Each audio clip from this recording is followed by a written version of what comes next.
¿Le das el play? Buenas tardes, bienvenidos a todos. Queremos agradecer profundamente el hecho de que estén hoy aquí junto a nosotros, capacitándonos, hablando de actos posesorios.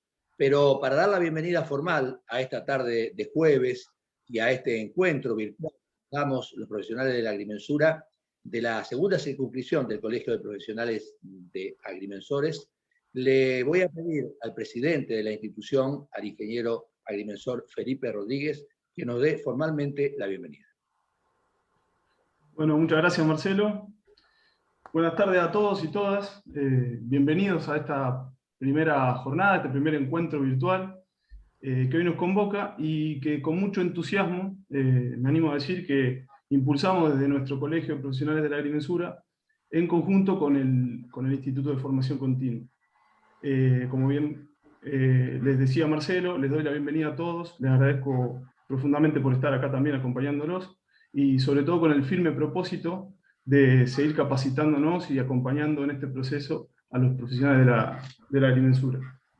Esta jornada que llevamos adelante y que decidimos denominar actos posesorios, no solo nos toca de lleno en la actividad cotidiana que realizamos cada uno de nosotros, sino que también pretendemos valorizar a través de estos encuentros virtuales el proceso de regularización dominial y territorial en todo el conjunto que involucra a estos diferentes actores y sobre todo a los diferentes procesos. Y particularmente me animo a decir que más aún en la realidad que nos toca vivir hoy en día en esta Argentina, en esta Santa Fe, donde vemos reflejado claramente en nuestros ámbitos laborales una realidad que nos toca de cerca y que nos interesaría mucho que empecemos a participar de una manera más activa, de una manera tomando un rol participativo mucho más intenso, y por lo menos es lo que proponemos desde el directorio. Así que espero, en nombre mío y de todo el equipo de trabajo que hoy acompaña a este directorio, que estas jornadas sean fructíferas y que la podamos aprovechar entre todo, y que sin lugar a dudas el doctor Mariano Peliza va a saber coronar con creces. Así que nuevamente muchas gracias y un fuerte abrazo virtual para todos. Gracias, ingeniero agrimensor Felipe Rodríguez. Queremos comentarles que la temática, la forma en que se va a dar este encuentro, tiene que ver con que no hay que manifestar la asistencia, ya el hecho de haber sido admitidos a la reunión son parte de quienes van a ser parte, obviamente, de los puntos correspondientes que otorga el Instituto de Formación Continua, simplemente estar durante todo el tiempo, que es la premisa siempre, atentos a lo que nuestro expositor nos va a brindar. En el día de hoy vamos a hablar de posesión, de actos posesorios, de individualización del objeto poseído, verificación del estado parcelario, poseedor y pago de impuestos, aspectos relevantes de la prescripción adquisitiva en el Código Civil y Comercial de la Nación. Quiero decirles también que sobre el final de la disertación de quien vamos a presentar a partir de ahora, va a haber un tiempo para que el disertante nos pueda responder 5 preguntas en total, por una cuestión de disponibilidad de tiempo, obviamente, no solamente de quienes están a cargo de la disertación, sino de todos nosotros. Posteriormente va a haber un correo que va a aparecer en el chat, y a ese correo pueden hacer preguntas que va a contestar quien va a disertar. Quien diserta hoy es abogado, procurador, recibido en la Universidad Nacional de Córdoba, diplomado en saneamiento de titulaciones dominiales y publicidad registral, alumno vocacional cursado aprobado de la asignatura de Derecho Registral y Notarial, profesor auxiliar de primera con dedicación simple, con concurso de cátedra de privado 5 Derechos Reales en la Universidad de Córdoba del 2006 a la fecha, es profesor adjunto con dedicación semi-exclusiva en la Facultad de Derecho de la Universidad Nacional de La Rioja, en la cátedra de Derecho Civil 3 y Derecho Civil 4, ex profesor adjunto con dedicación simple de la materia de instrumentación en los derechos reales y registral de la carrera de Corredor de Comercio y Matricero Público de la Universidad Nacional de Loma de Zamora, ex profesor ayudante de primera semi-exclusivo del programa PUEDE de la Universidad Nacional de Córdoba, profesor de práctica profesional en Derechos Reales, ex secretario académico de la Sala de Derechos Reales y Posesión del Instituto de Estudios Jurídicos del Colegio de Abogados de Córdoba,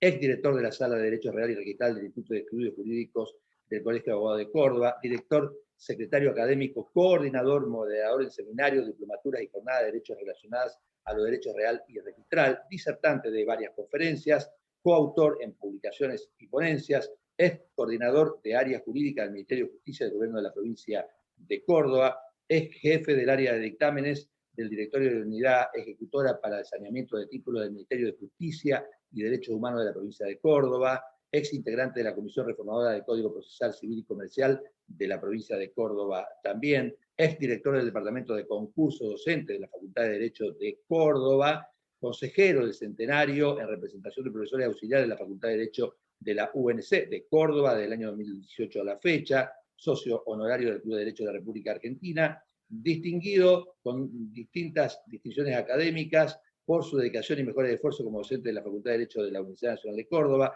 miembro del Instituto de Derecho Notarial y Registral de la Academia de Derecho y Ciencias Sociales de Córdoba, y actualmente se desempeña como juez de primera instancia en el Juzgado de Primera Instancia en lo Civil y Comercial, Conciliación y Familia de la segunda nominación de la primera circunscripción con asiento en la ciudad de Jesús María, cargo por concurso ante el Consejo de la Magistratura de la provincia de Córdoba. Como ven, un expositor con muchísimos antecedentes que nos va a hablar precisamente sobre actos posesorios. Con un aplauso virtual recibimos entonces al doctor Mariano Pelliza Palmes.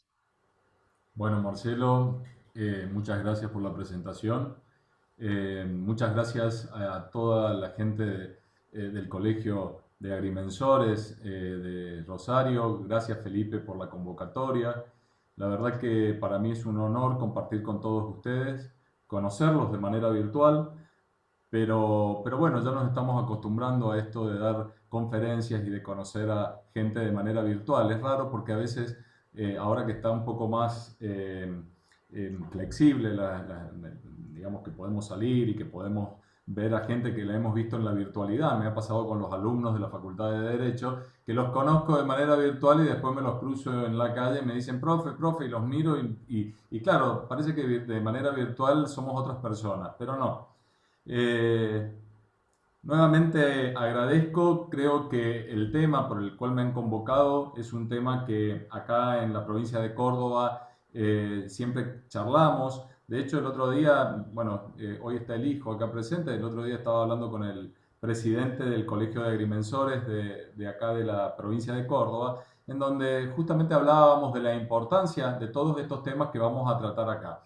Por supuesto que van a haber muchas cosas técnicas que ustedes las manejan de una manera distinta y espero estar a la altura de las circunstancias y que desde mi parte técnica, más bien jurídica, también ustedes alcancen a entender y a comprender y que les sea de utilidad todo lo que vamos a desarrollar.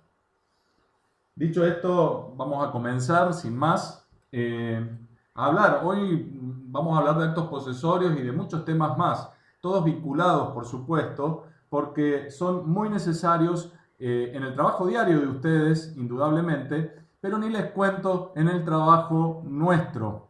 Yo, como me presentaron recién, soy juez de primera instancia y hay un montón de procedimientos en donde necesitamos del tecnicismo de ustedes a los fines principalmente de una correcta individualización del objeto en distintas acciones, como vamos a ver. Fíjense ustedes que el Código Civil anterior, en el mismo encontrábamos ciertas con una denominación relaciones reales. Hoy nuestro Código Civil y Comercial le ha dado un nombre juris, un nombre jurídico, y las ha mencionado como relaciones de poder. Y no es casual esto de relaciones de poder. Ya vamos a ver por qué. A partir del artículo 1908, ¿sí?, encontramos estas relaciones de poder, que son la posesión y la tenencia. Nosotros, por supuesto, nos vamos a enfocar en esta charla en la relación de poder-posesión. Fíjense en el artículo 1908, que se titula Enumeración, nos dice: las relaciones de poder del sujeto con la cosa son la posesión y la tenencia. Cuando nos dice que las relaciones de poder son la posesión y la tenencia, nos está marcando en el nombre que le ha dado el legislador a estas relaciones fácticas del sujeto con el objeto, a uno de los elementos que es común en ambas relaciones de poder, que es el corpus. El poder de hecho. ¿Qué es el corpus? El corpus no es la cosa, sino es el poder de hecho que yo tengo con respecto a esa cosa. Ese poder efectivo, ese poder que me hace a la disponibilidad que yo tengo con respecto a la cosa, se llama el poder de hecho. El corpus es el poder de hecho y lo encontramos a este elemento tanto en la posesión como en la tenencia. Lo que pasa que nosotros para hablar de posesión le tenemos que agregar otro elemento, que es el animus de sentirme titular de un derecho real, lo sea o no, me va a decir la norma, porque puede que no sea titular de un derecho real. En muchas ocasiones ustedes, cuando tienen que ir a hacer el plano de mensura para un juicio de usucapión, ¿sí?, ya es titular del derecho real porque adquirió por usucapión. Pero pensemos en aquellas situaciones en donde tienen que mensurar y hay un poseedor que no ha cumplido los 20 años, ahí vamos a estar frente a una posesión ilegítima, todavía no adquirió el derecho real. Pensemos en el adquirente por boleto de compraventa, que todavía no adquiere el derecho real porque le falta el título perfecto que es la escritura pública. Este tiene una posesión ilegítima. Después veremos si es de mala fe o de mala fe simple o mala fe viciosa. En realidad les adelanto que es de mala fe simple. Pero en estos casos, ¿sí?, vamos a estar frente a una posesión ilegítima. La legítima es cuando tenemos el derecho real. Lo cierto es que, volviendo al nombre que le ha dado el legislador, es muy importante y en todo nuestro ordenamiento hoy de fondo, cuando refiere a las relaciones estas de poder, siempre está mencionando directa o indirectamente al corpus, a este elemento, que es el donde mayor énfasis ha puesto el legislador. El corpus, que es el poder efectivo, el poder de hecho que yo tengo con respecto a la cosa. Y ustedes me van a decir, y bueno, ¿y cómo yo demuestro este poder de hecho? ¿Cómo demuestro este poder efectivo? Con el título de esta disertación, con actos posesorios.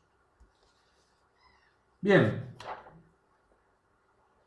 el artículo 1909 justamente nos da una definición de qué es la posesión. Nos dice cuándo hay posesión, lo mismo hacía Vélez. No nos decía qué es la posesión, sino cuándo hay posesión. Casi que ejemplifica la norma y nos dice, hay posesión cuando una persona por sí o por medio de otra ejerce un poder de hecho, ahí tenemos el elemento corpus, ejerce un poder de hecho sobre una cosa, comportándose como titular del derecho real, lo sea o no. Porque puede ser titular del derecho real, ahí la posesión es legítima, como dije recién, o puede que no sea titular del derecho real, la posesión va a ser ilegítima.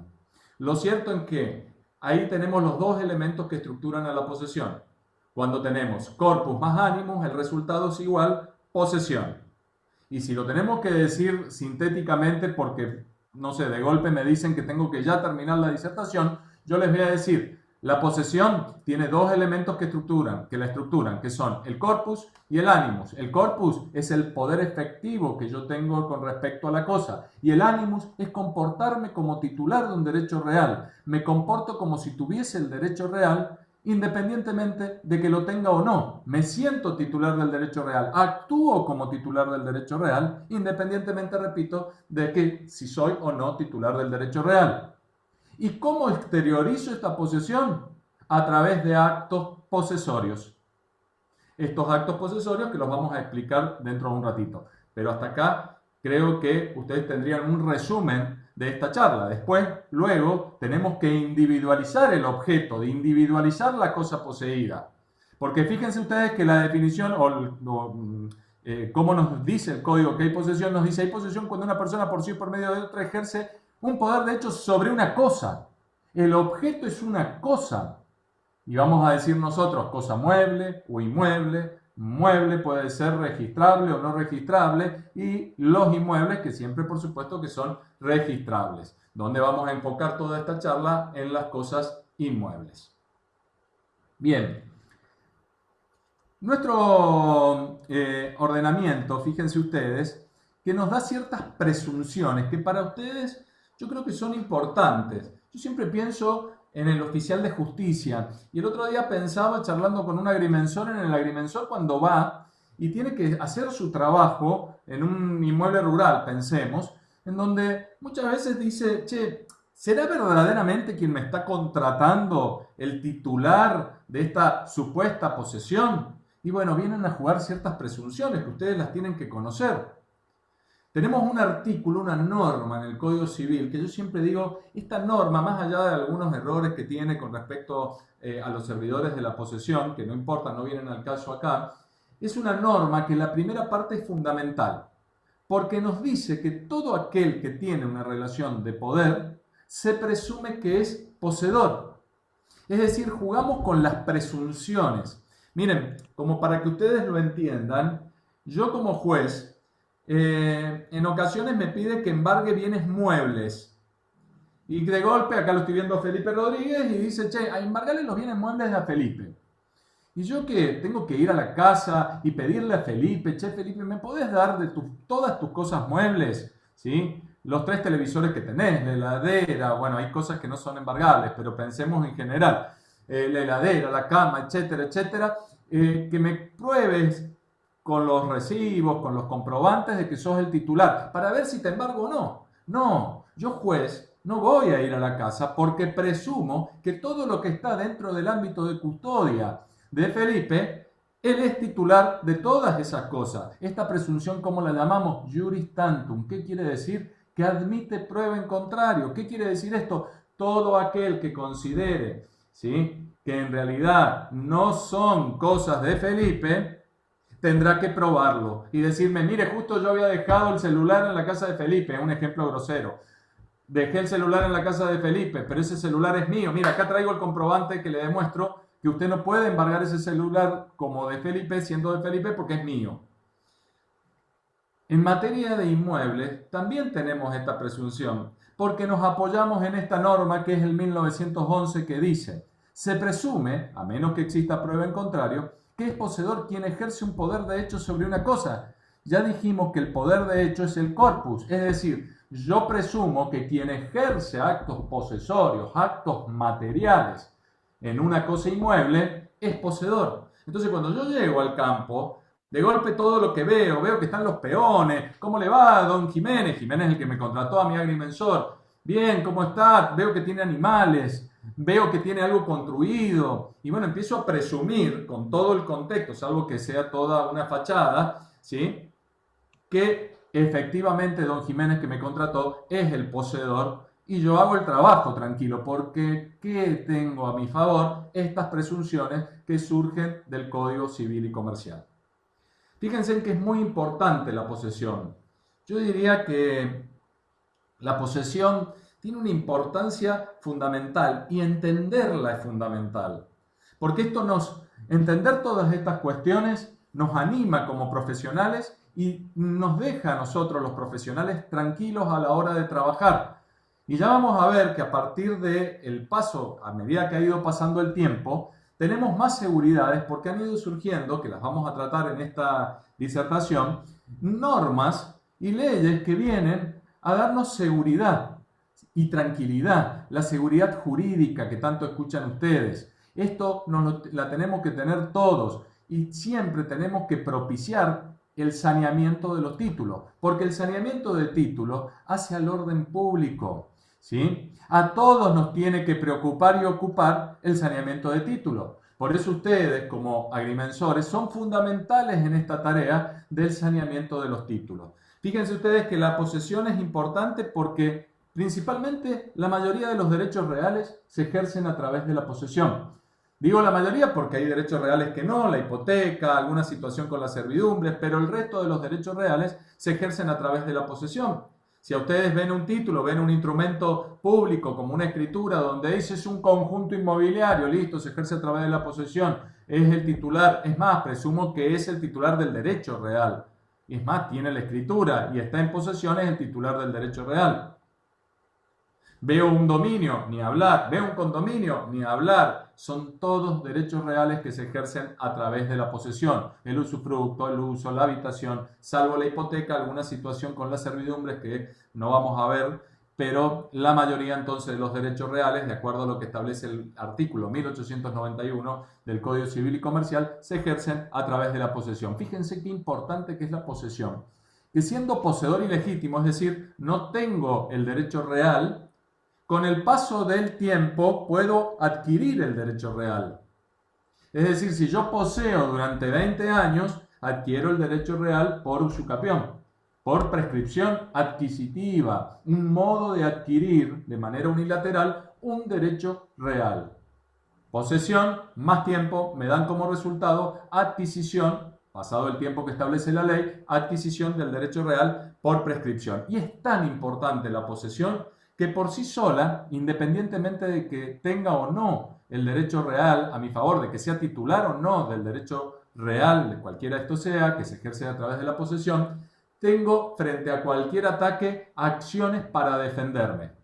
Aparte de tener la defensa denominada extrajudicial, para que todos nos entendamos, que esto lo van a entender mejor, la defensa extrajudicial no es ni más ni menos que en términos penales la legítima defensa. Es decir, si me están atacando, ¿sí?, me quieren usurpar, se quieren meter en mi inmueble, yo, con algunos requisitos que debemos cumplir, puedo defenderme y no permitir que se ingrese a mi inmueble. Eso se llama defensa extrajudicial. Por supuesto que hay ciertos requisitos que no vienen al caso explicarlos porque sería para una clase completa.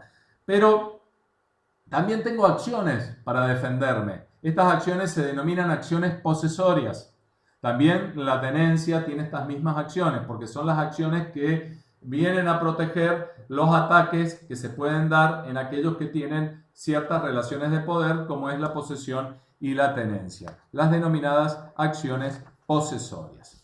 Bien, dicho esto, me parece ya importante ingresar más de lleno a esto que yo les decía recién de los actos posesorios. Hay un artículo que nos explica, y es muy ejemplificativo, porque en realidad es una norma cuya enumeración es ejemplificativa, es decir, quiere decir que pueden haber otros actos que no están plasmados en este artículo, pero que nos va a ayudar el articulado para tener claro cuándo estamos frente a actos posesorios. Un poco yo ya les dije que son estos actos posesorios, porque en definitiva es la exteriorización de la posesión. Con estos actos, que son actos materiales, ver un alambrado, decimos, es un acto posesorio, está individualizando dónde empieza, dónde termina el inmueble, ¿sí?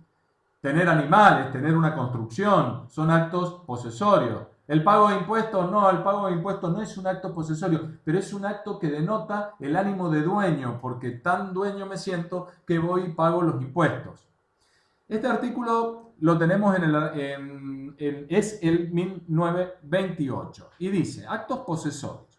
Constituyen actos posesorios sobre la cosa lo siguiente: su cultura, percepción de frutos, amojonamiento o impresión de signos materiales, mejora, exclusión de terceros y en general su apoderamiento, nuevamente refiere al poder, al corpus, su apoderamiento por cualquier modo que se obtenga. Es una norma que deja abierta todas las posibilidades, por eso decimos, es una norma ejemplificativa. Los actos que menciona no son taxativos, pueden haber otros actos que denoten este ánimo de sentirme dueño y que efectivamente estoy en la posesión. Tengo el corpus y tengo el animus.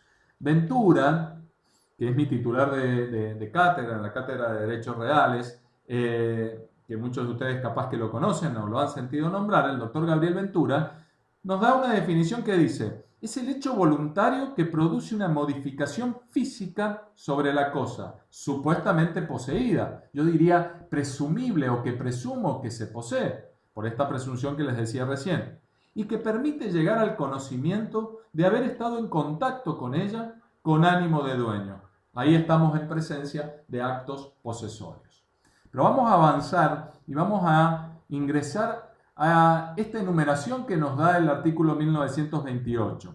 Fíjense que primero se avanza en cuanto a que los actos que menciona, que enumera la norma, se refiere tanto a cosas muebles como inmuebles. El Código de Vélez refería nada más que actos posesorios en materia de inmuebles. Acá es más amplia la norma porque abarca tanto cosas muebles como inmuebles. Fíjense ustedes que el artículo nos dice algo que para mí es de fundamental importancia. Refiere al amojonamiento o impresión de signos materiales y amplía de esta manera los actos que en materia de inmuebles se pueden realizar. Y esto para mí es importante porque es tan flexible la norma que me dice, mire, el amojonamiento o impresión de signos materiales es un acto posesorio.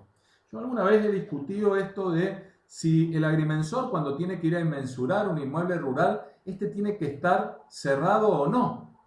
Y yo digo, mire, la norma a mí no me dice que tiene que estar cerrado o no. Esas pueden ser normativas de catastro que pueden llegar a decir alguna cuestión así. Lo cierto es que el código es muy flexible en esto, porque también tiene en cuenta alguna otra cuestión que ya les voy a hacer referencia, que tiene que ver con quien está ejerciendo esos actos posesorios, porque nuestro Código Civil y Comercial ha puesto el énfasis y la mirada, y todos nosotros que tenemos que llevarlo a cabo, aplicarlo, aplicar sus normas, y ustedes como profesionales que también indirectamente tienen que aplicar las normas estas, tienen que saber que el legislador ha puesto la mirada en la persona humana.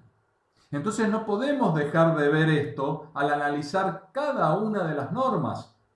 Entonces cuando el legislador dijo amojonamiento o impresión de signos materiales y yo llego al inmueble rural y no tengo un alambrado espectacular que puede salir carísimo hablando de muchas hectáreas, y tengo ciertas impresiones de signos. Yo, como bien recién dijo Marcelo cuando me presentó, trabajé bastante tiempo en el área de la unidad ejecutora para el saneamiento de títulos. Entonces viajábamos a todo el interior provincial, de acá de la provincia de Córdoba, para justamente ir viendo y haciendo un relevamiento de las situaciones de irregularidad dominial, ¿sí? Y encontrábamos de todo, encontrábamos pueblos enteros en donde no tenían un alambrado, pero tenían tan claro dónde empezaba su inmueble y dónde terminaba, y veías y tenías una impresión de un signo, piedras pintadas he visto yo.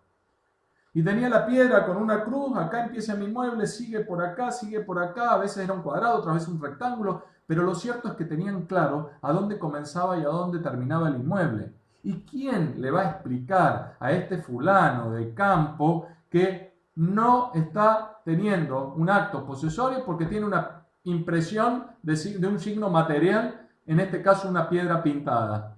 Indudablemente, el legislador actual ha tenido una mirada más amplia y ha dicho el amojonamiento o impresión de signos materiales, y amplía así los actos que en materia de inmuebles se pueden realizar, entendiéndose que se presumen posesorios actos tales como la demarcación o un amojonamiento sin necesidad de tener alambrado el inmueble. Entonces estamos frente a un acto posesorio, independientemente que en determinados casos, cuando el legislador ha querido, ha establecido normas en donde hay una obligación de cerramiento. Por ejemplo, en los inmuebles urbanos, ahí tenemos la obligación de cerramiento. Y esa obligación, ¿en cabeza de quién recae? Del poseedor.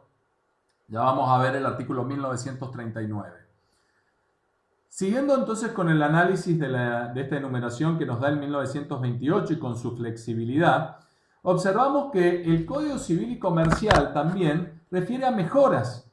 Mejoras también con una amplitud que no tenía justamente el Código de Vélez, porque el Código de Vélez hablaba de la construcción o reparación, acá habla de mejoras, porque está incluyendo también a las cosas muebles.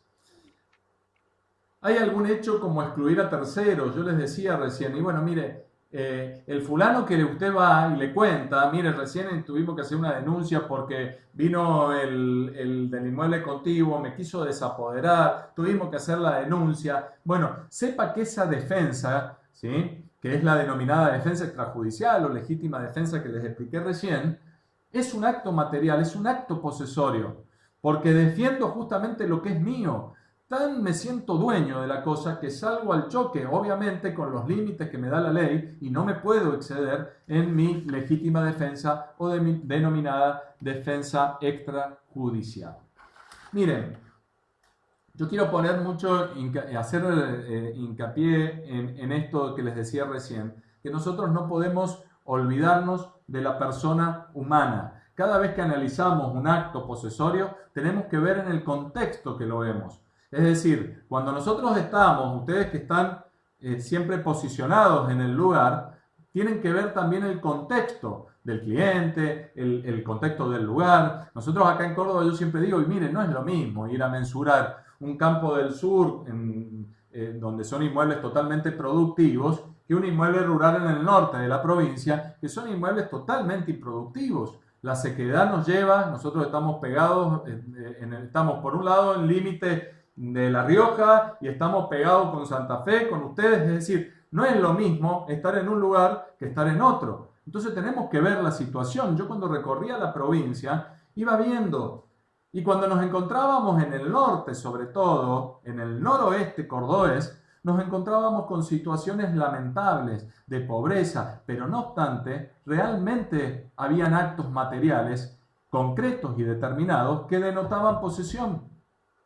Esas huellas que dicen algunos, el poseedor siempre deja huellas, algo deja, algo se puede ver, pero nosotros no podemos estudiar la norma de una manera diferente. Por eso, nuestro Código Civil y Comercial, que ha puesto y tiene entre sus notas justamente sobresalientes la jerarquización constitucional, poniendo la mirada en la persona humana. La ley lo que busca es justamente esto, ver al vulnerable y frente al vulnerable también tener una valoración frente a la situación que se encuentra justamente se encuentra en una situación de vulnerabilidad. Entonces, la ley lo que quiere es que se constituya este pensamiento constitucional en la principal fuente del derecho. Y su interpretación debe efectuarse conforme entonces no solamente a la Constitución en sí, sino a todo lo que conlleva la Constitución, es decir, a los tratados y convenciones internacionales y sobre todo aquellos tratados que refieran a los derechos humanos.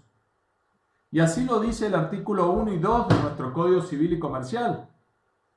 Fíjense ustedes que muchos autores han considerado que la pobreza es un atentado a los derechos fundamentales en sí mismo. Y lo ha señalado esto la Comisión Interamericana de Derechos Humanos, donde dice que la pobreza constituye una violación de derechos humanos. Entonces, mirar la pobreza desde una perspectiva de derechos humanos. Entonces, no podemos pretender en nuestra temática que el poseedor pobre cumpla su función social y el país a su vez avance o aporte a su avance sin normas que flexibilicen en cuanto a nuestro tema, por supuesto, como exteriorizar actos posesorios. Entonces, las normas que exigen, por ejemplo, un alambrado para poder mensurar, atentan obviamente contra lo dispuesto por el Código Civil y Comercial y podríamos considerar que esas normativas adolecen de, si hacemos un control de constitucionalidad, son inconstitucionales. Esto no quiere decir, porque es un tema polémico también, si lo miramos de un lugar o de otro, esto no quiere decir que vamos a hacer una apología, por ejemplo, de las usurpaciones. No, señor. Estamos hablando de que la situación del verdadero poseedor no es la misma en un caso que en otro. Entonces tendremos que valorar y hacer los análisis de acuerdo a la situación existente.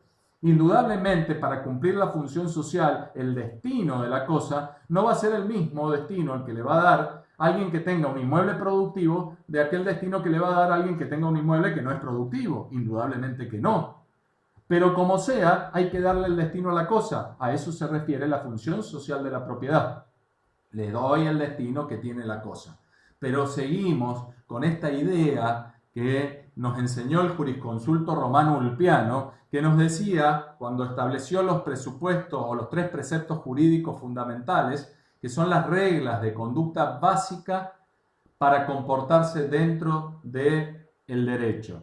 Vivir honestamente, no dañar a otro y dar a cada uno lo suyo.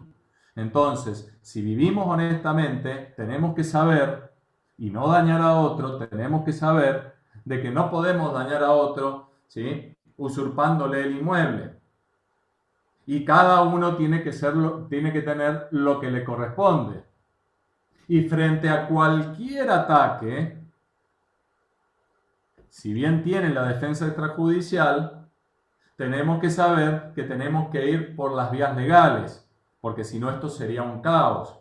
Y este es un principio que se encuentra en todo el ordenamiento jurídico que nos dice que nadie puede ejercer justicia de propia autoridad. Frente a los ataques hay que ir por las vías legales. Y tendré que ir a la justicia para que nos diga y resuelva las cuestiones estas con las acciones pertinentes. Pero ustedes tienen que tener claro a la hora, ¿sí?, de tener que realizar una mensura y fijarse, che, yo tengo acá en mi poder una situación de gran importancia, porque tengo que individualizar el objeto, tengo que decir las medidas, tengo que determinar a dónde comienza y a dónde termina un inmueble. Y muchas veces hasta incluso están haciendo un estudio de antecedentes, por ejemplo, para un juicio de usucapión, en donde también tienen que ver cuáles son los antecedentes registrales. ¿Tiene afectación dominial? ¿No tiene afectación dominial? Y eso va a incidir directamente en un proceso judicial. Porque si ustedes me dicen que no tiene afectación dominial, en un juicio de usucapión, yo tengo que citar al Estado para decirle, mire, como es un inmueble, recuerden ustedes que los inmuebles no son res nullius, es decir, no son cosas sin dueño. Si no tenemos un inmueble, un dueño conocido en un inmueble, es del Estado. Entonces lo tenemos que citar al Estado como parte.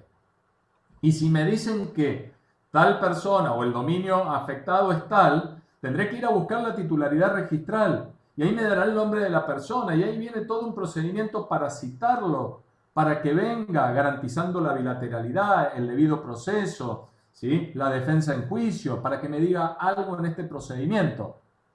Y ahí van a venir también los colindantes. Y si ustedes me han individualizado bien el inmueble, un colindante puede o bien sentirse tranquilo o bien sentirse perjudicado y decir, sí, espera, si hicieron mal el trabajo, pueden hacer mal el trabajo porque también el cliente les haya dicho que su inmueble empieza en tal lugar y termina en tal lugar y resulta ser que cuando terminaron, en el lugar que terminaron, tomaron una porción de un colindante. Pero lo cierto es que hay que citarlo al colindante porque para nosotros los jueces, a la hora de resolver, ya tenemos que tener bien determinado cuál es el objeto. Estoy hablando, ejemplificando en un juicio de usucapión, pero ya vamos a ejemplificar en otras acciones. Fíjense ustedes que yo recién les decía que el poseedor tenía que justamente demostrar a través de actos materiales, actos posesorios. Ejemplificamos, vimos esto de signos materiales, vimos cómo tenemos que presumir de que es poseedor el fulano de tal. Y ahora, ¿tendrá alguna otra obligación o tendrá alguna obligación el poseedor? Sí, tiene la obligación de cerramiento y tiene la obligación del pago de impuestos. Acá viene un tema bastante complejo, sobre todo para los municipios y comunas.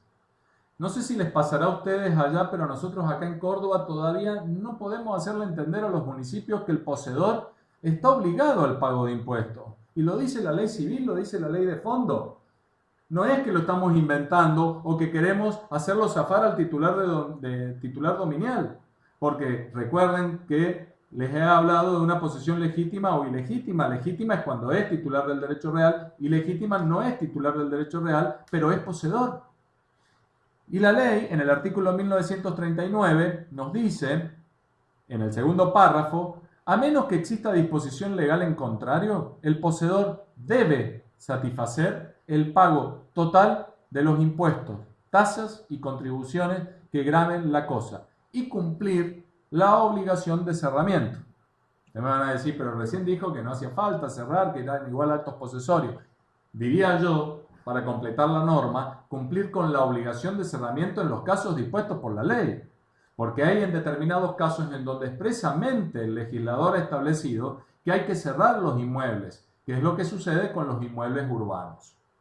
Entonces, la pregunta es, ¿se es poseedor siempre que nos encontremos con los elementos? En realidad no la pregunta, esto es una afirmación. ¿Se es poseedor siempre que nos encontremos con los elementos que estructuran a la posesión? Esto es el corpus y el animus. El hecho de que yo no pague impuestos significa que no soy poseedor. Ya dijimos recién, mire, el pago de impuestos no podemos considerarlo como actos posesorios. Son actos que denotan el ánimo de dueño, pero no es un acto posesorio. El acto posesorio, sí, es el que exterioriza justamente, es la forma de exteriorizar el elemento corpus, el poder ese de hecho que yo tengo con respecto a la cosa. Entonces, ¿soy poseedor si no pago impuestos? Sí, igualmente, si usted realiza actos posesorios, usted es poseedor. Ahora, señor, usted si es poseedor, está obligado al pago de impuestos. Y esto es lo que tenemos que tratar de hacerle entender a los receptores de estos impuestos, es decir, los municipios, las comunas, que muchas veces no quieren cobrar impuestos a quien no es el titular del derecho real, a quien no figura como titular dominial, a quien no figura como titular fiscal. Y señor, pero si soy poseedor, vengo acá, le acredito con algunos elementos que estoy, más las presunciones que en una charla en Rosario me contó el doctor Pelliza, ¿sí? Usted debería aceptar el pago que yo estoy pretendiendo hacer. Entonces, por más que yo no pague impuestos, igualmente soy poseedor. Y la pregunta es, ¿cómo podría exteriorizarse que soy poseedor a los fines de tener esta obligación y eximir a quien no es poseedor? Por ejemplo, cuando se le exija al propietario, este podría excusarse probando la existencia de la posesión de otra persona. Es decir, cuando se le exige al titular dominial o al titular fiscal, podría venir el titular dominial y fiscal y decir, no, mire, oiga, yo ya no estoy en posesión del inmueble. Si bien estoy en un trámite judicial porque quiero recuperar la posesión perdida, todo este tiempo quien está en posesión es el fulano de tal y usted le debería exigir a él que pague los impuestos. Fíjense en qué importante. Cuando el poseedor manifiesta también haber adquirido por prescripción en un juicio de usucapión. Esto yo tengo ciertos proyectos que yo manifiesto que el juicio de usucapión, ¿vieron? Ustedes no son abogados, pero les cuento que hay ciertos registros en los procesos, por ejemplo, universales, en una declaratoria de herederos, o sea, previamente tenemos el registro de juicios universales que me determina si se ha iniciado la declaratoria de herederos de fulano de tal. Entonces eso es público, yo lo puedo saber, yo puedo conocer si el fulano que falleció, los herederos ya iniciaron o no la declaratoria de herederos.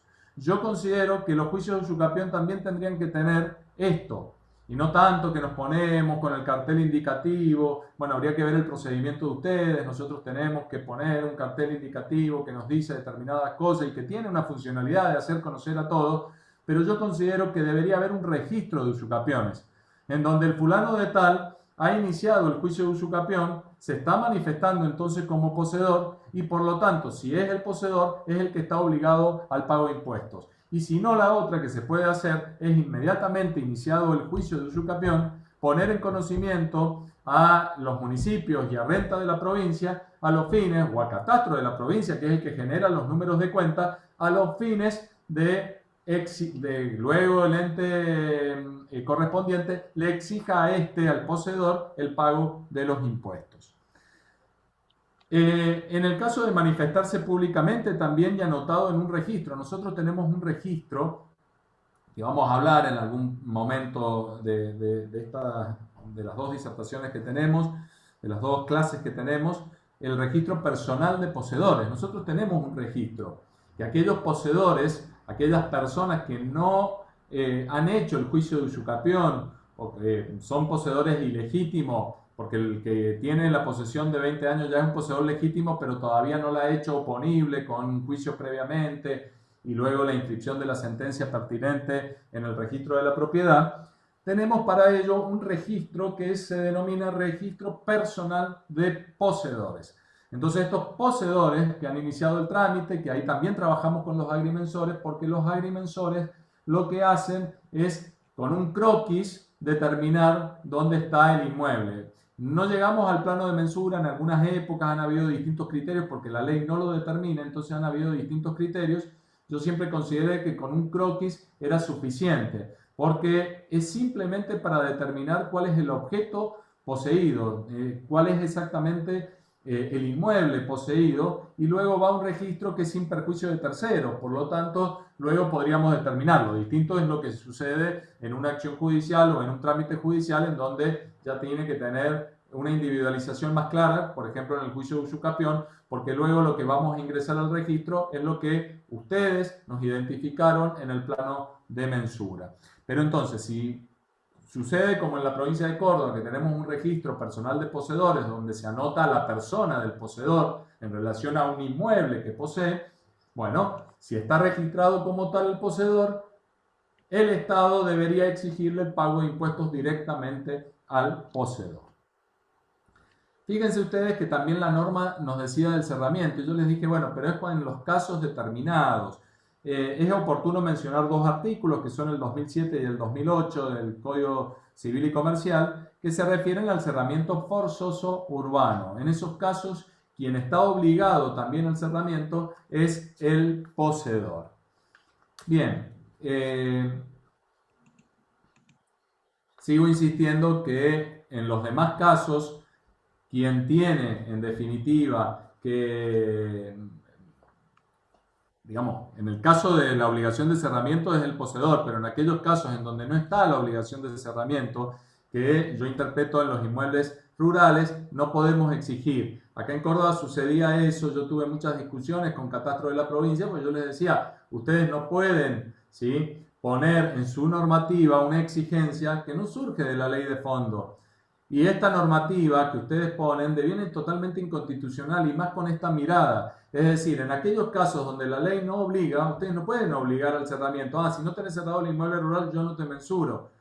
Y bueno, volvemos a caer que no siempre se tienen los medios para mensurar, para el cerramiento.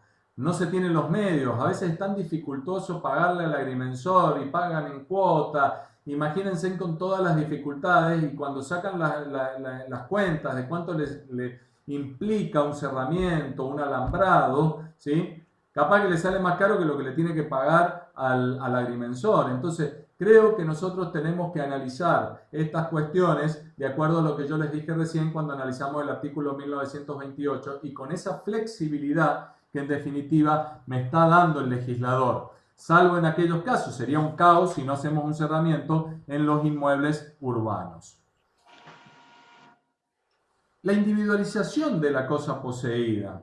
Fíjense en qué importante que es esto de individualizar. La importancia de la determinación del objeto, tanto en materia de derechos reales como en materia de posesión. Los derechos reales cuentan con dos elementos, o sea, cuando nosotros hablamos de derechos reales tenemos dos elementos, el sujeto y el objeto. Y entre el sujeto y el objeto hay una relación directa e inmediata. Tanto el sujeto tiene que estar bien determinado como el objeto. Ambos tienen que estar determinados. Esto se denomina jurídicamente principio de especialidad. El principio de especialidad que está en todo el ordenamiento jurídico, no solamente en nuestra materia, en todo el ordenamiento jurídico, que hace a la individualización. Lo vemos en materia de contratos, lo vemos en materia, bueno, en obligaciones ni hablar, en contratos, en derechos reales, lo vemos en materia procesal, ¿sí? Y lo vemos en materia registral. Recordemos la especialidad en materia registral, el artículo 12 de la ley 17.801, que se refiere a la especialidad en cuanto al objeto y nos dice, el asiento de matriculación se redactará sobre la base de breves notas que indicarán la ubicación y descripción del inmueble, sus medidas, superficie, linderos y cuantas especificaciones resultan necesarias para su completa individualización. Es decir, el registro cuando recepta el instrumento, ¿sí?, que tiene el título causal y el título formal ese, que sería la escritura pública, en el contenido del objeto tiene que estar determinado. Entonces tenemos que tener claramente determinado, y ahí viene nuevamente el trabajo de ustedes, porque si yo voy a vender y el inmueble nunca se mensuró, tengo que mensurarlo. Y ahí viene la ley de catastro nacional, la 26.209, y la ley nuestra provincial, que sería replica lo de la ley nacional 10.000, nuestra de la provincia de Córdoba, 10.454, que refiere también a todo esto de la verificación del estado parcelario. Fíjense ustedes que esto de la individualización, la correcta individualización del objeto, va a inferir en una correcta ejecución, por ejemplo, en un juicio, la correcta ejecución de sentencia. Si yo no tengo correctamente individualizado, pensemos, miren, les voy dando así, les voy tirando en un desalojo y no tengo perfectamente individualizado el inmueble, cuando tenga que ordenar, ejecutar la sentencia, si hago lugar al desalojo, yo tengo que ir y ejecutar esa sentencia y tengo que ordenar un lanzamiento y no sé, si no tengo bien individualizado dónde está el que pretendo desalojar, puedo generar hasta un despojo judicial. Ya veo que en un inmueble rural estoy terminando de lanzo al del inmueble contiguo. Y hasta yo como juez me puedo estar en problemas. Hay una responsabilidad y viene toda una discusión si es responsabilidad o no del juez o es de las partes que no individualizaron correctamente. Y yo digo, miren, antes de meterme en esa discusión, yo como juez tengo que tener perfectamente determinado el objeto. Y no hay duda. Fíjense que procesalmente ya nos los dice. Nuestro artículo 175 del Código de Procedimientos nos dice: la demanda se deducirá por escrito y expresará, en el inciso 3 dice, la cosa que se demande designada con exactitud. Y les voy a leer el 130 del Código de Procedimientos de la provincia de Santa Fe, que nos dice: la designación precisa de lo que se demanda y su apreciación pecuniaria. Cuando no fuere posible fijarla con exactitud, se suministrarán los antecedentes que puedan contribuir a su determinación aproximada. Miren qué bueno, el de ustedes es espectacular. Miren, cuando yo no puedo determinarlo con exactitud, ¿por qué? Porque todavía no tengo a un profesional que me lo determine. Lo voy a tener capaz que dentro del procedimiento con una pericia, y si esa pericia la tengo que hacer, no voy a llamar a un médico, no voy a llamar a un psicólogo. ¿A quién voy a llamar? A un agrimensor. Lo voy a llamar al agrimensor para que me determine con exactitud cuál es el objeto, en este caso cuál es el inmueble, dónde empieza, dónde termina. Fíjense ustedes en una acción reivindicatoria, qué importante. La acción reivindicatoria, los requisitos para que proceda la acción es tener el derecho de poseer, es decir, ser titular del derecho real, que haya perdido la posesión actual del demandado y el objeto determinado con exactitud. La cosa reivindicable a reivindicar tiene que estar perfectamente determinada. Si yo no tengo perfectamente determinada la cosa a reivindicar, no se puede hacer lugar a la acción reivindicatoria. Miren, el otro día me llama por teléfono alguien haciéndome una consulta, alguien de tribunal, un colega, haciéndome una consulta y me dice: che, tengo una situación de un juicio anterior, en realidad yo no era el que sacó la sentencia, pero ahora tengo que ejecutar esta sentencia.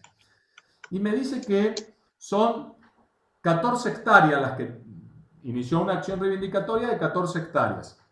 Pero hay otros en el inmueble y en realidad el fulano demandado tiene 19 hectáreas.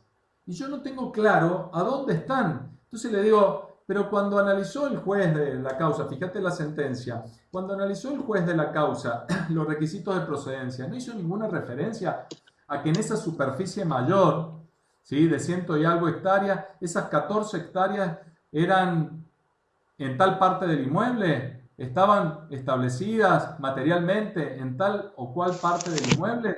No, la verdad que no sé. Más o menos tengo referencia que está un fulano, pero tengo un fulano al lado que se estaría superponiendo porque también tiene una posesión. ¿Y cómo ejecuto? Y mirá, lo que pasa es que ese juicio, desde mi perspectiva, lo tendrías que haber directamente esa demanda rechazado. ¿Por qué? Porque no tenés el objeto determinado. Sí, tengo una sesión de derechos hereditarios y ahí más o menos lo dicen, pero no hay un profesional, no hizo una pericia, no ofreció como perito un agrimensor que establezca, no hay un plano de mensura, no. Entonces no tenés el objeto determinado, o sea, te doy una mala noticia, hay una sentencia de cumplimiento imposible. Imagínense que para nosotros la sentencia, así como los contratos nacen para ser cumplidos, las sentencias también nacen para ser ejecutadas. ¿Qué seguridad nosotros le vamos a brindar a los justiciables si sacamos sentencias de cumplimiento imposible luego? Porque no sé perfectamente a dónde está el inmueble. Y yo no tengo que tener dudas, tengo que tener certeza a dónde está el inmueble. A mí me pasó con una acción de desalojo que también había sacado, porque a nosotros los jueces nos llegan a veces ejecuciones de muchos años, donde la sentencia tiene muchos años, ¿sí?, y recién vienen a ejecutar con posterioridad, entonces vos la sentencia no la hiciste.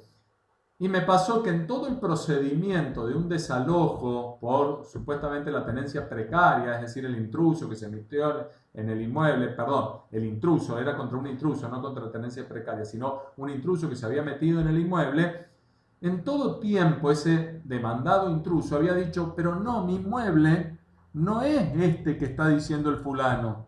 Así todo siguió el procedimiento y el juez hizo caso omiso a esta mención permanente del demandado diciendo: mi inmueble no es este, es el inmueble contiguo. Sí se superponen en una parte, y puede ser que una parte, pero no tengo claro. Cuando fue el oficial de justicia, lo pudo ver. Miren, imagínense qué evidente que era que el oficial de justicia, sin ser un técnico como lo son ustedes, se dio cuenta de que efectivamente era el inmueble contiguo. ¿Qué tengo a la fecha? He citado las partes. Ahí sí, empezamos en ejecución a hacer lo que deberíamos haber hecho antes. Vino un agrimensor, ha hecho las medidas pertinentes, estábamos ahí, hablamos, audiencia va, audiencia viene, pero yo a la fecha yo hace casi 4 años que estoy en ese juzgado y tengo esa sentencia que no la puedo hacer cumplir, que no puedo ejecutar esa sentencia. ¿Por qué? Porque no tuve de entrada el objeto perfectamente determinado. Y fíjense ustedes que a veces con una pericia no siempre hace falta un plano de mensura. Una pericia que pueden hacer ustedes, donde les damos puntos de pericia y ustedes contestan esos puntos. Y así se va verificando, ¿sí?, que efectivamente ese sea o no el inmueble. Fíjense lo que nos dice la jurisprudencia. Tratándose de la valoración de cuestiones de orden técnico, brindadas por un especialista, son obvias en principio las limitaciones del juez. Yo siempre les digo a los peritos, mire, no solamente a los agrimensores, el perito médico, a veces los cito para que me expliquen la pericia porque no termino de entender algunas palabras, no entiendo el tecnicismo, no entiendo los alcances de las cosas que dicen. Entonces yo como juez que estoy limitado, necesito del profesional. Y dice: en orden a la refutación de las conclusiones a las que haya arribado el perito, esto es así, pues la determinación de los fundamentos apropiados para arribar a una conclusión respecto a una materia ajena, al normal saber y entender del judicante, insoslayablemente requiere del pertinente asesoramiento especializado, indicativo de los aspectos técnicos de los que depende la conclusión que se cuestiona. En otras palabras, el juez no puede, en principio, desde su condición de componedor del conflicto jurídico, enervar una conclusión propia de ciencias, artes, técnicas y prácticas ajenas al derecho, sin un parámetro técnico objetivo e impersonal que así lo indique. Esto no significa, obviamente, que el juzgador deba respetar las conclusiones periciales cuando se advierta su palmaria irracionalidad mediante el mero auxilio del sentido común. Me ha pasado que el perito viene y me trae sí porque, el típico sí porque sí o no porque no, y no te fundamenta y no te explica. Entonces, frente a un dictamen pericial evidentemente mal hecho, no significa que yo me voy. Es más, yo puedo pedir ampliaciones y hasta incluso como medida de mejor proveer podría pedir, más teniendo en cuenta que es dirimente esta cuestión, tener determinado correctamente el objeto, podría pedir una nueva pericia. Dicho esto, creo que ustedes van viendo la necesidad de tener claramente determinado el objeto y la importancia. Por eso, a mí cada vez que me llaman y que hablo gustosamente y me encanta, y un estudioso en esta materia de la posesión y de los derechos reales, cada vez que me invitan a hablar en los colegios de agrimensores, me siento como muy contento para aprovechar el momento para agradecerles y para que entiendan ustedes la importancia que es para nosotros.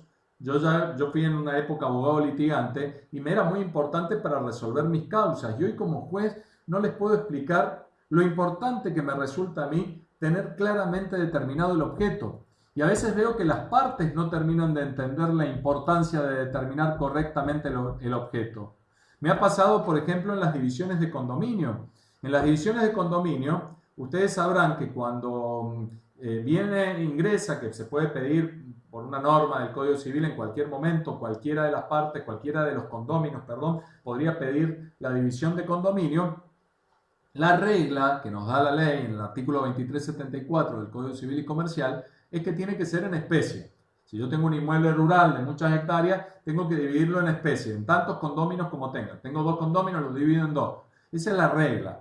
Salvo que resulte antieconómico, ¿sí?, la división, que ahí tengo que ir a la venta.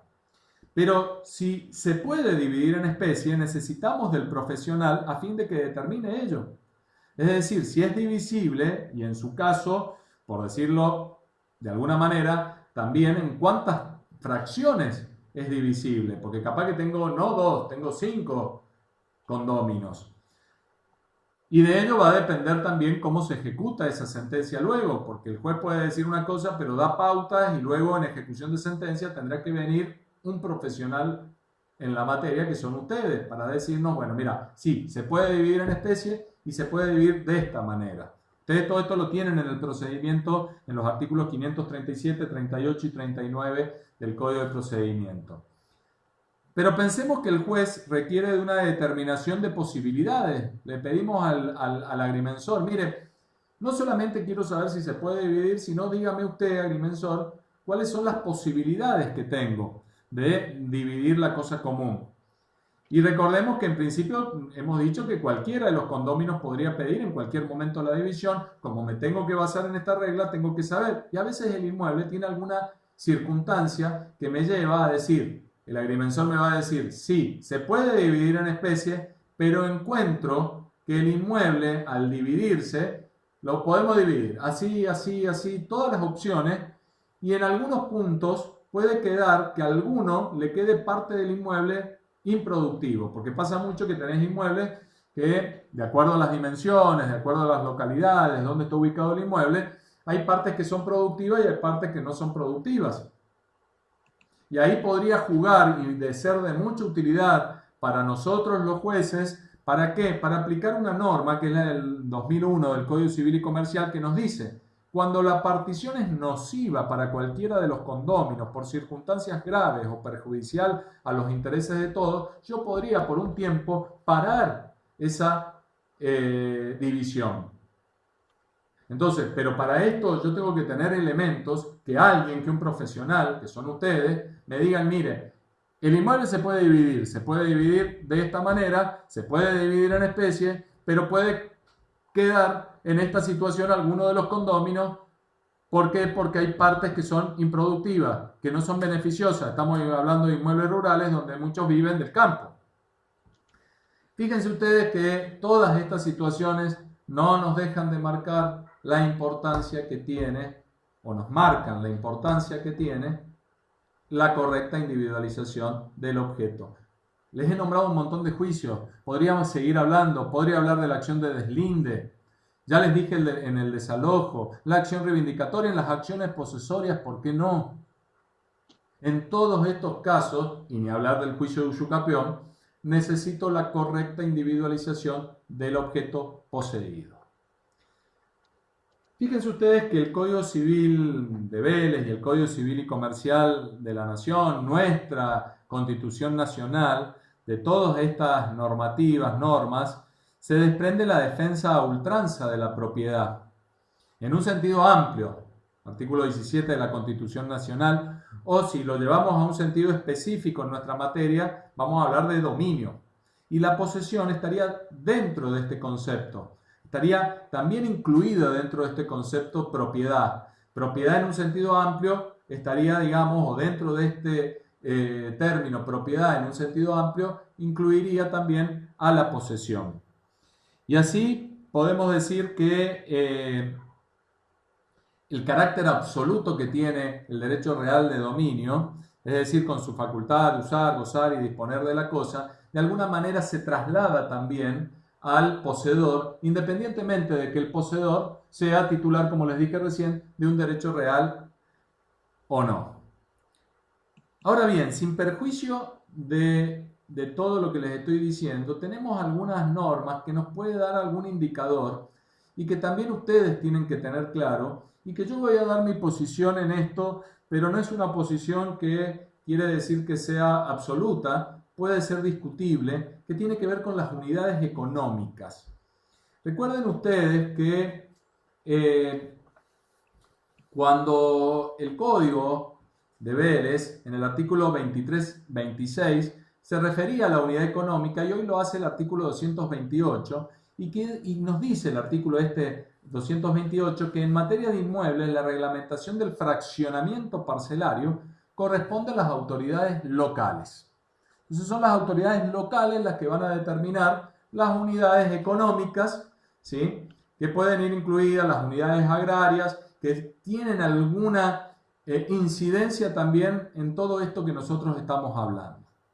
Yo entiendo que las medidas mínimas son referenciales y reflejan, dependiendo de la legislación por supuesto, las actividades de la región, donde se tendrán en cuenta obviamente los distintos tipos de suelo, pues no es lo mismo, como les decía recién, un lugar que otro.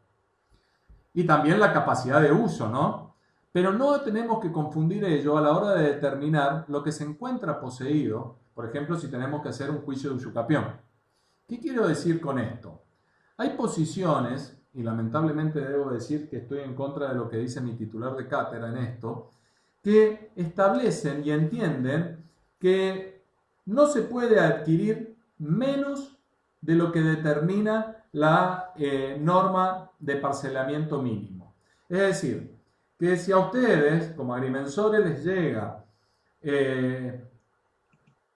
un pedido de realizar una mensura de un inmueble que su superficie es menor a lo que establece la norma de parcelamiento mínimo, ustedes deberían decir: yo te hago el plano de mensura, pero si es para un juicio de usucapión no te va a servir porque vos no podés poseer menos. Por lo tanto, no podrías adquirir o haber adquirido menos de lo que dice las normas de parcelamiento mínimo, es decir, menos de lo que establece o está establecido en la región como unidad económica. Yo estoy totalmente en desacuerdo con esta posición. Y recién yo les decía, el Código Civil, el Código Civil y Comercial, la Constitución defienden a ultranza el derecho de propiedad. Y no me establece si vos vas a tener más o menos. Y el otro día hablaba con el presidente del Colegio de Agrimensores de acá de Córdoba y me decía: anda a explicarle a un fulano del campo que todo el tiempo y todos los años que ha estado poseyendo su inmueble no va a poder nunca hacer el juicio de usucapión porque ha estado poseyendo menos de lo que establece la norma de parcelamiento, es decir, menos de lo que establece la unidad, está establecido como unidad económica. Entonces yo decía: sí, la verdad. Y volvemos a caer en esto que yo les decía recién. Tanto el Código Civil como la Constitución tienen puesta la mirada en la persona humana y sus circunstancias. Y tendré que ver, ¿y cómo le explico yo a este fulano que siempre actuó como dueño que no es dueño?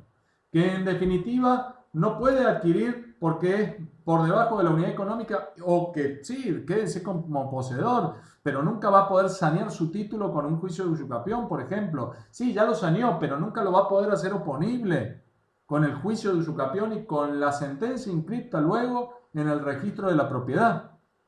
¿Cómo explicamos estas circunstancias?, pensaba yo.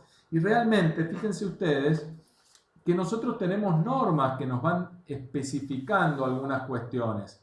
Lo que pasa es que sanear, el saneamiento, hace el orden público, hace el interés público. A todos nos tiene que preocupar y nos debería ocupar esta cuestión, cada uno desde su lugar. Yo cuando resuelvo, tengo que resolver teniendo la mirada puesta en el saneamiento de título, porque el saneamiento hace el orden público. Ustedes, cuando tienen que ir a individualizar el inmueble, no les debería importar o no debería ser un tema si es menos de la unidad económica, siempre y cuando haga el saneamiento.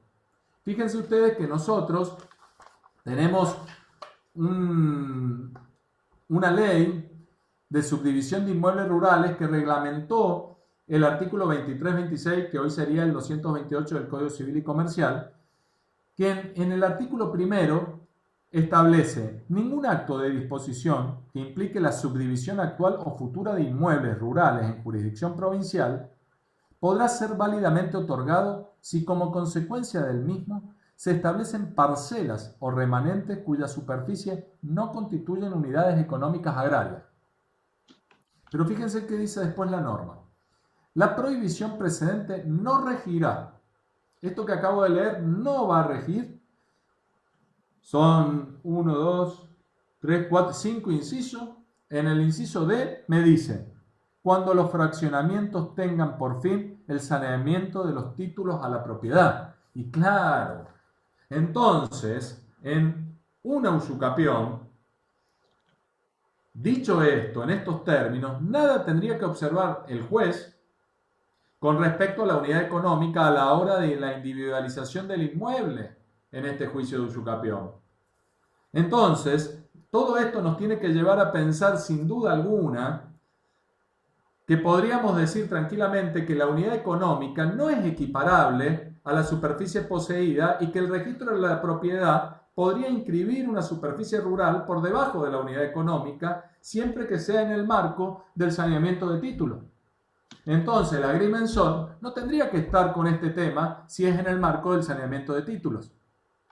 No sé si me van siguiendo, porque la verdad que no sé ni qué hora es, ni si quieren que paremos un ratito, pero estamos viendo permanentemente la importancia que tiene el saneamiento de los títulos, tanto para ustedes como para nosotros.